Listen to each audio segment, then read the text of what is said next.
Hi, everyone. Welcome back to Heartland Mamas, our candidate series special. I'm Marie Briel. And I'm Heidi Henry coming to you from three socially distant studios at the edge of the Great Red Divide. You can find all of our previous candidate series shows, plus all of our regular shows at Heartland Mamas, MAMAS.com, on the Demcast USA network, on all podcast platforms, and of course on YouTube. So, Marie, would you like to introduce our guest for today? I would love to. Today we have an amazing woman, Tricia Zunker, who is running for Congress in Wisconsin's 7th District. Now, tell us a little bit, Tricia, where that actually is for those of us who aren't from Wisconsin. Hi, yeah, it's so great to be here today. Thank you so much. The 7th Congressional District in Wisconsin is the northern third of the state. It is 26 counties in whole or in part and the largest geographic congressional district east of the Mississippi River. Oh my gosh. That's That is huge. I thought my district when I ran was big. It was something like what 17 counties. 1,200 miles, Yeah. 1,700, yeah, 17 counties. It went from it like touched 3 states, but dang girl, that is a heck of a congressional district. You've It got sure is. There's 4 media markets here, and we're working hard to get on all 4 of them. But I'll tell you that it's definitely a challenge, especially in a pandemic, running in a congressional district that is this size. I think that all of us are trying to reinvent how we run for office in a pandemic. We've never seen anything like this in our lifetime. And having to deal with running for office, I know how hard it was for me. I know how hard it was for Murray because we ran in the same year.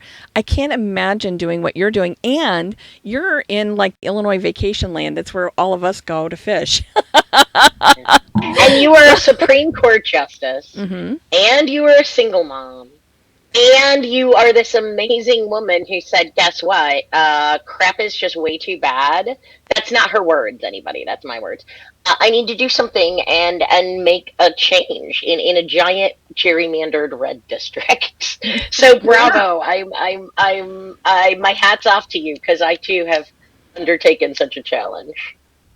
Well, it's true. There's a lot of challenges with this district. And as you mentioned, I am Supreme Court Justice for the Ho-Chunk Nation. I'm a member of Ho-Chunk Nation, one of the 11 federally recognized tribes here in Wisconsin. So when I win on November 3rd, I'll actually be the first Native American to represent Wisconsin in Congress. And this district has never been represented by a woman before. So I'll be the first woman ever to represent Wisconsin in Congress in this district in the 7th Congressional. And I have to say, I never ask anybody to vote for me because I'm an Indigenous woman. I ask people to vote for me because I'm a hardworking woman who's going to get the job done.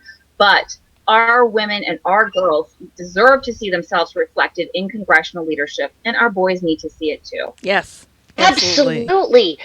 I think you are so spot on, and not just to our girls, but boys, they need to see that, and I think you are right. At every level, we need to see diversity and representation of who we are as a people. So whether it's schools and teachers, administrators, or it goes farther into corporations, I think that is so important that young people see people that look like themselves, that share common experiences in positions to lead. I think that's so important.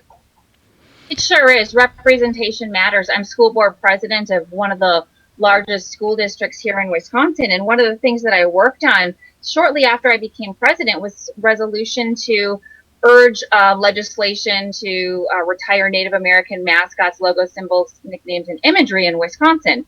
And that made statewide news last year. A lot of boards supported that. Mm-hmm. And of the 31 public school districts here in Wisconsin that still retain that practice, 3 actually retired their mascot or nickname in the course of that conversation, which is huge because that's thousands upon thousands of students, that will no longer be subjected to interscholastic discrimination. And my point on that is the change was overdue, right? But it didn't happen until an Indigenous woman was sitting in that elected seat to further something.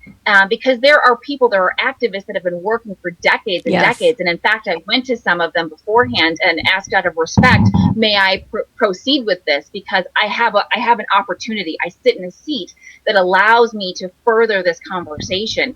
And they were so happy and gave public comment in meetings, and it was amazing to see that change. But that my point just goes to how representation matters. And another thing, you know what else we don't see enough of in Congress? Solo parents or single parents. Right. Yes. But Tricia, anymore, 53% of households are headed by women, by single parents. And I think if you're the majority, you get to have more say in what happens. Seriously, when 53% of children in school are in a single parent household, we need better representation in Congress and in every school board and in every situation to represent our community and our community as a whole, and your community especially. So I'd like you to talk a little bit about that, being a very busy parent and all your other activities. Oh my goodness, you're a very highly achieving person. So give us some more information. Sure. Well, I think to answer that, I have to go back a little bit about my story. I come from very humble beginnings. My parents were young when I was born, and I grew up in a strong union household. I know how important those union jobs are. I see what it did for my family. And I was even out on the picket lines with my mom and her coworkers as a child when they were fighting to save their health care and their pensions. I went to college at UW-Madison, go Badgers, and I'm a first-generation college graduate, and then I went on to law school. And I came back to serve my people, the Ho-Chunk Nation, in an elected capacity as Associate Justice on the Ho-Chunk Supreme Court. I'm currently in my second elected term. I came with my young son at the time in tow. He's 9 years old now. And then I made my way back to my hometown of Wausau. And shortly after I got into Wausau, I noticed that there was just a lack of things. There was an individual who won a seat on the school board, and he wasn't supportive of our trans students, and I was so upset by that.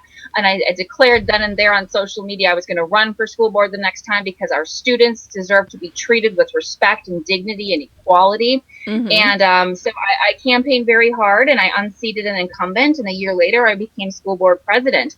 But around the same time, I did have some interactions with my congressperson at the time, who was very ineffective, and it was regarding children suffering from food insecurity and what was being done at a federal level, because I didn't think enough was being done. Right. And the response that I received was so disheartening. It was just a shake of the head and yeah, it's really sad, isn't it?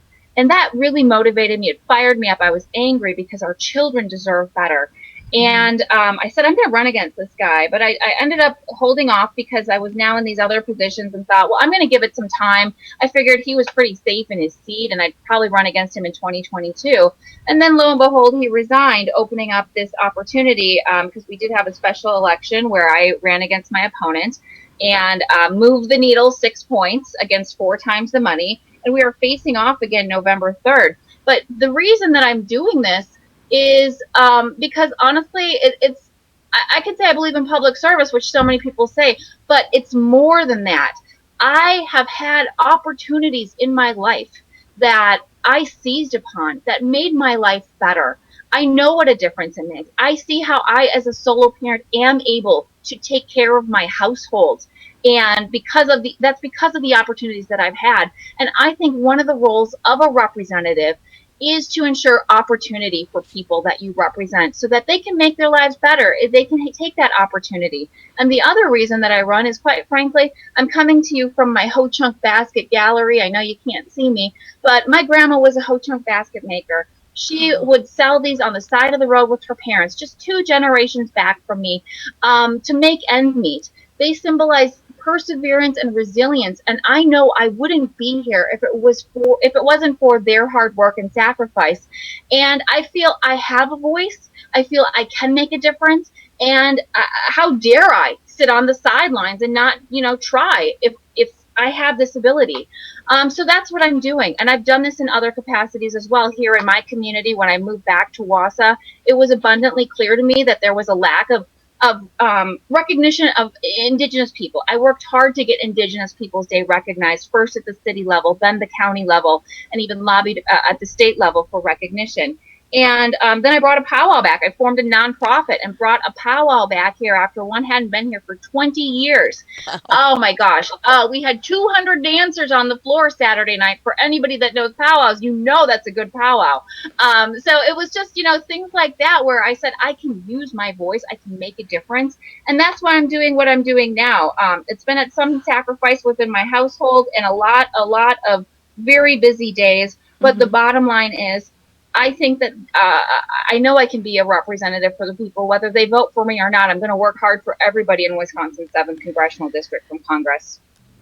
So, Tricia, I was listening to your story, and I'm thinking to myself, you're working hard to make ends meet, to make a difference, just like your grandma did, just like two generations ago. And that is so amazing that you brought all of that forward and into your own life, and that you're sharing it with other people to make other people's lives better. And that's a very powerful story and a powerful example you're setting for your son and for future generations.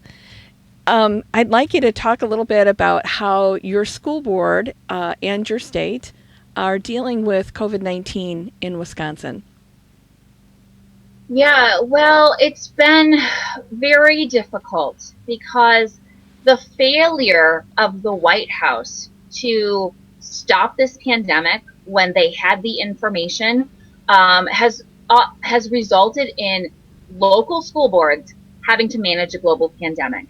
You know, we have 200,000 lives lost now due to COVID-19, including in my own family. My uncle passed away last month from COVID. He had a good 20 years. Now my aunt is a widow unnecessarily because of this pandemic that Trump failed to address. And we're seeing it in so many ways: the lack of PPE, the lack of testing, the lack of hazard pay for our frontline workers, the failure of the unemployment extension at this time. But school boards, we are dealing with a lot because it's running the gamut, whether it's the families and the teachers that want to stay virtual because of safety concerns, which I understand because I'm one of those people that believes we need to listen to the experts, listen to science, look at data as a source of decision making, not other things. And then we have, the other side that wants everybody back in the schools, no masks, no social distancing, really not listening to science, quite frankly, and I can't support that. Well, we made a decision to start the year virtually. That decision was in July. It wasn't a unanimous decision, which is unfortunate, but I didn't expect a unanimous decision. And it's caused a lot of controversy in my local community. Some people that are very angry continue to demand reopening. Some families that have left the district, sadly.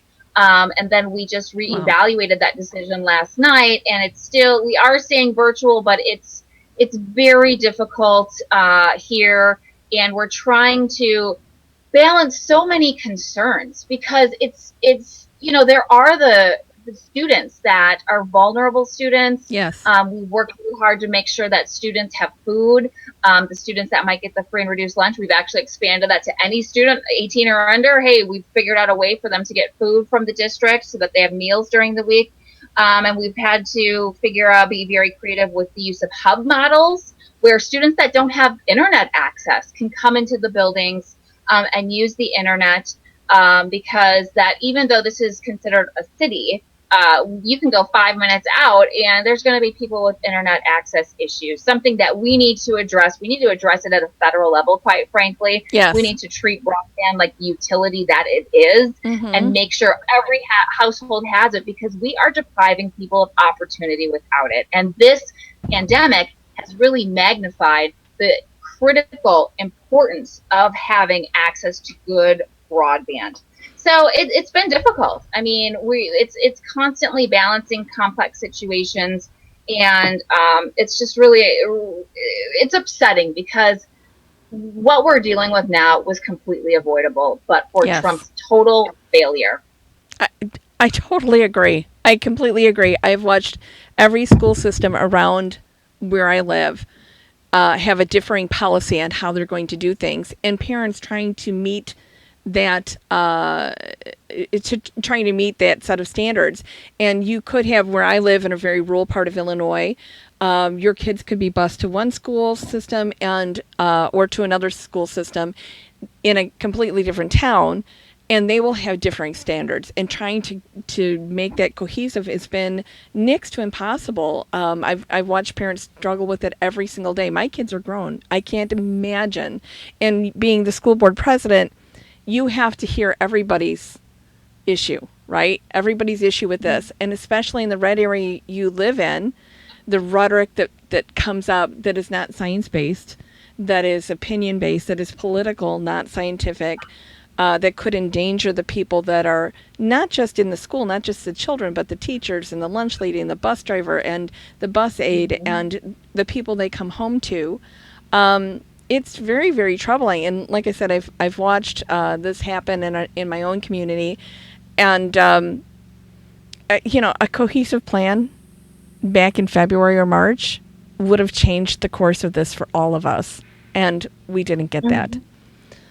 Or how about recognizing the science, recognizing the information when it was presented to him in January? Yeah. That would have made a huge difference too. I'll tell you something that also has been magnified that we are seeing at a local level. But, there's a lot of parents that are upset. And I don't know that it's all because of the difference in instruction, but also it highlights the caretaker crisis. Yes. Parents have to scramble and figure out, okay, my child is home virtually. I need to go to work.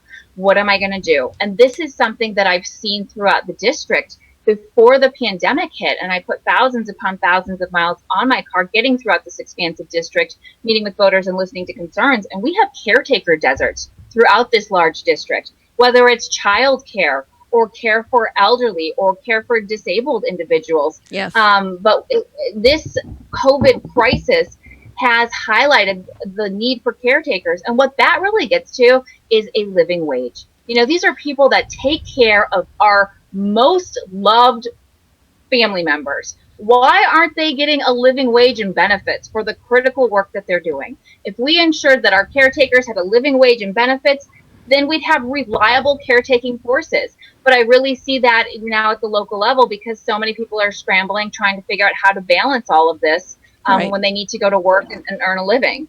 Well, I know because the federal minimum wage is so low, and because we often pay these caregivers below the federal minimum wage, we can't, for some reason, we can't seem to grasp why nobody is attracted to this field to help people out. Because it doesn't pay. You cannot pay the bills with what we pay our caregivers. Right. So yeah, and I'll tell you something. While we're talking about school, I just want to share. So I mentioned that my opponent and I had a special election in May, and we moved the needle over 6 points against 4 times the money. But Yay! I'll tell you something. While we're talking about school, his very first act in Congress was in June. He introduced legislation that would withhold federal funding from our schools if they don't physically reopen by September 8th. No matter where you stand on pandemic measures, legislation that holds our children and our teachers hostage is reprehensible. I have to tell you, as school board president of one of the largest school districts in the state of Wisconsin, I know firsthand that we need more federal investment in our education, in our kids, and in the people that work in those buildings. Not someone who threatens to take it away. Currently, we get about 10% of our funding from the federal government, and that goes to services for low-income families like free and reduced lunch, and for services for children with disabilities. So my opponent's first act in Congress was targeting some of our most vulnerable children. Stuff like that is what keeps me motivated, I have fight in me until the polls close on November 3rd, because our kids deserve better. They really do. They really, really, truly do. And, that's kind of the old line that we used to hear from the Republican Party about compassionate conservatism, where I don't know what you're conserving child hunger. I'm not sure where they're headed with that. Well, seriously though, because they're telling you to pull yourself up by your bootstraps, but you don't even have boots, right? So we have to fight poverty at the very root of the problem, which is we underpay our workers. We underpay everybody that isn't them, right? And we've seen income Absolutely. disparities increase epidemically since the epidemic started, right? Since the pandemic started, we've seen the wealth increase at the very top, and the people at the bottom that can afford it the least are the ones that are forced to go back to work because we cut out that $600 a week, which is $15 an hour times 40 hours, and we couldn't give them $600 a week just so they could survive this, just so they could survive and not have to go out into frontline work again and put their lives at risk. We know people here that have gone back to waitressing because the restaurants are open, back to bartending, back to this or that. That wasn't their job because their job never came back, but this is all they can find to do, and it pays a substandard wage, and it puts them in danger every single day. And the pandemic response from Washington has been pathetic. It's been detrimental. It's been deadly. And I know that that's not really where we wanted to go with this, but it's still a serious matter. And you're right at the front line fighting the good fight. And I really appreciate you doing what you're doing.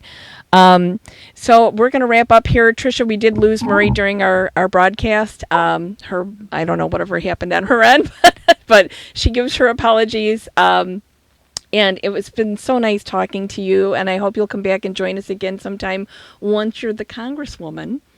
Absolutely. May I share how to follow me on social media? Yes, Tricia, we want you to share that, and also how people can vote for you, how they can donate to you, and how they can support or volunteer for you. Okay? Wonderful. Yeah, thank you so much. It's been so great being here today. I really enjoyed speaking with you.